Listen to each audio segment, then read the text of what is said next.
The rain was so heavy it blurred the world into streaks of silver. Emily didn't slow down.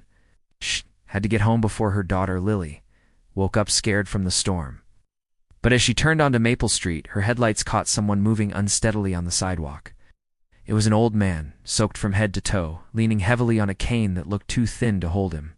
Without a second thought, Emily pulled over, rolled down her window, and called out, "Sir, are you okay?" The man looked up slowly, blinking rain from his lashes.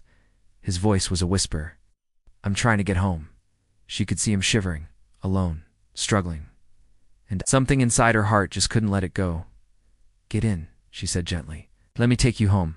He hesitated for a moment, as if questioning whether trust was still a safe thing in this world. But then he nodded. Emily got out and helped him into the passenger seat, turning the heater all the way up. He sighed gratefully, leaning back. "Yes, Walter," he said. I didn't expect the rain to get this bad. My legs. They don't work like they used to." Emily smiled softly. "Happens to the best of us." He gave her an address just 5 minutes away, but in those 5 minutes, something shifted. Walter wasn't just any old man. He had a presence, a calmness, and a sadness behind his eyes that felt familiar. When she dropped him off at a quaint brick house with an overgrown yard, he turned to her. "Thank you, dear. Most people just drove past." Emily shrugged. "I know what it feels like to be left alone in the rain." He heard the weight in her voice, but didn't ask about it. He just smiled. "The world could use more hearts like yours." Emily drove off, unaware that this small act of kindness was about to change her life. The next morning, after dropping Lily at school, Emily rushed to her job at the diner. She tied on her apron, tucked her worries away, and plastered on a smile. Money was painfully tight. Tips were unpredictable. Her ex hadn't paid child support in months, and the rent deadline was looming. But she kept pushing because Lily deserved stability, even if Emily had to break herself building it. Around noon, the diner door chimed. Emily turned, ready to greet the customer, and then froze.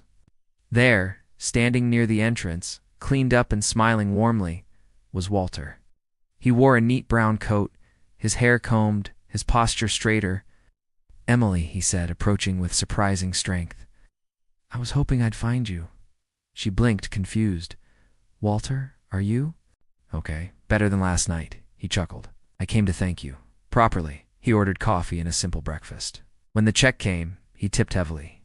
"Walter," she whispered, chasing after him, "this is too much. I can't take this." He turned back, his eyes soft but serious. "You can. Consider it a small repayment." Before she could argue, he walked out. Emily stared at the bills in her hand. It was enough to cover a week of groceries, new shoes for Lily, enough to make her eyes sting. Walter returned the next day, and the next, and the next. He told her stories of his youth, of his wife, of the daughter who moved overseas. "I know what loneliness feels like," he said once. "When someone extends a hand, even briefly, it stays with you." Emily's days started feeling lighter. She had someone to talk to, someone who saw her exhaustion and didn't expect her to pretend. One afternoon, she drove home to find Walter standing outside her apartment. He held out a small bag. For Lily, he smiled. "You said she liked strawberry milk." Emily's throat tightened. He then cleared his throat. "Emily, I want to show you something tomorrow, if you're willing."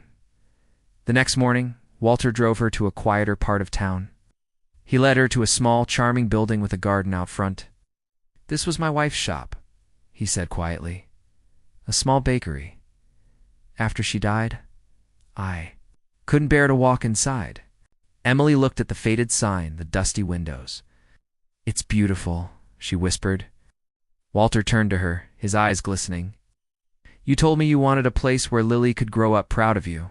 He handed her a key. "I'm too old to run this place, but I think she would have wanted it to be loved again. And I think you could bring it back to life." Tears spilled down her face. "Walter, I can't accept this." He took her trembling hands. "Didn't just help me in the rain. You reminded me that good people still exist. You reminded me of my wife. Let me do this. Not as charity, but as gratitude. You gave me a reason to wake up looking forward to something again." She whispered, "Say yes." And Emily said yes. Opening the bakery wasn't easy. Walter was always there, helping, making Lily laugh, and encouraging Emily. On opening day, the line stretched down the street. Emily watched people smile and turned to find Walter standing beside her, proud and emotional. "You did it," he murmured. "No," she said, gripping his hand. "We did." Months later, during a gentle evening rain, Emily locked up the bakery and looked at Walter sitting in the corner sipping tea.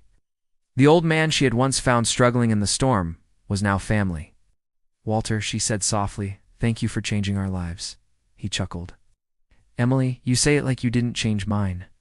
She rested her head on his shoulder and whispered playfully, echoing the night they met. "Get in. Let me take you home." He smiled, warm, full, and content. "My dear, I am home."